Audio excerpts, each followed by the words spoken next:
Good PM mga ka-ER vlog. Eto, naglalakad, lunch break sa work. Dumaan mo lang ng simbahan ng ER vlog bago kumain at pupunta naman ng kainan at kakain naman ng ER vlog.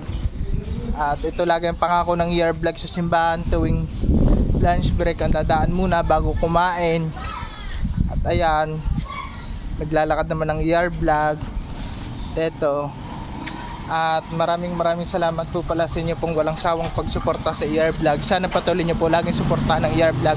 Patuloy po kayo manood at mag-share sa video ng ER vlog. At patuloy po kayo mag-follow sa FB page ER vlog. At i-subscription nyo po ang ER vlog at magbigay ng star sa ER vlog. At i-subscribe nyo din po ang YouTube channel ng ER vlog. At eto, at dahil kung di nyo po gawa, wala pong ER vlog. Kaya malaki po pasalamat ng ER vlog sa inyo. Malaki ang utang na loob po sa inyo ng ER vlog.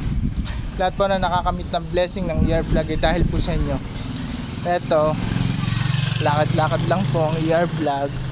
At shoutout po sa mga lagi nagpapa-shoutout kina Jatniel Bravo ng Talisay, kay Maradope Manalo ng Lusakan, kay Joe Lachensa at kay DJ Yala ng Poblacion, kay Ma'am Mercy at kay Sir Haji ng SBO Library, kay Kapitan Jun Fernando ng Ayusan Uno, kay sa ninong ko sa Bulacan, kay Ninong Alex Iberle, sa Liwanag Brothers, kina Kuya Ken, Kuya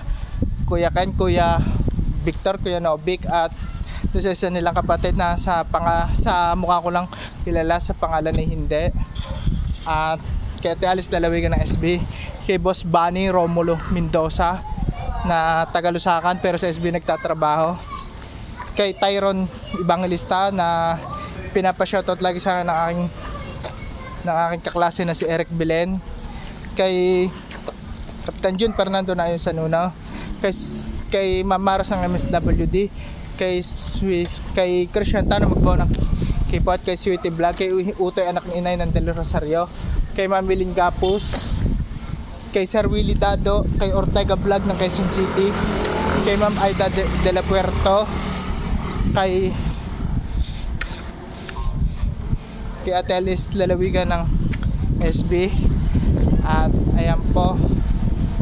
At sa mga gusto po magpa-shoutout sa ER vlog, open lang po ang ER vlog. Basta mag-comment lang po kayo sa mga video ng ER vlog at i-shoutout po kayo ng ER vlog. Yun po.